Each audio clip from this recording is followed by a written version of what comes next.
कोइराला हेर्नु न आमे म त यो कोइराला फुले देखेर काइल परिगे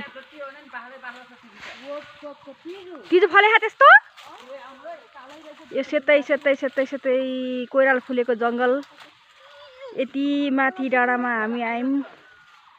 अब यहाँ हेर्दै हेर्दै यति जुका बुटाउने पारिका यी झम्म झम्म परेका अनि यो फलेको बुटो छ हामी अब त्यहीमा जाने हो अर्को बुटो यो पनि फले हैन यी भदै त्यही पुगिसकेछ त टक्कै पुगिसक्यो त हाय जुम जुम जुम यता हाम्री भदै नि भदै कि आमा यी मेरी बुहारी के गर्नु होला कि फोटो खिच्या भिडियो गरेछ लाज हुन्छ यो टुनी हैन यो त यस्तो जंगल भरेर छ पहिला हामीले गाई बाख्रा हेर्ने ठाउँ यहाँबाट घाँस बोक्ने ठाउँ हामी कति घण्टा जति हिँड्यौं लगभग 2 घण्टा 1.5 घण्टा जति हिँड्ने होला है कति बजे हिँडेको हामी थाहै भएन कति बजे अहिले 8 बजे तर हामी 7 बजे के रे 6:30 बजेतिर हिँड्यौं भनेपछि 1.5 घण्टाको बाटो हिँडेर हामी यस्तो जंगलमा आइपुग्यो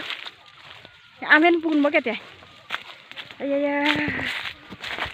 खुट्टा त आज कति दुख्यो नि थाहा छैन अब बेसरी फले खाएर त्यो ए खरे रहेछ त हेर्नु के टक्कै देखियो अब अब हामी यहाँसम्म तिज खाना यो 1.5 घण्टा हिँडेर यो बाटोमा